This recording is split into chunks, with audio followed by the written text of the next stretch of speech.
Hello guys! Kain muna tayo guys. Yan o.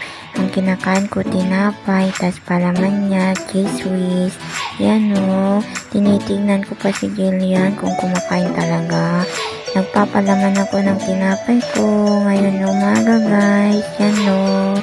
Pang umaga ko yan. Tinapay at saka kape. May kape dito kasama ko. Yan o.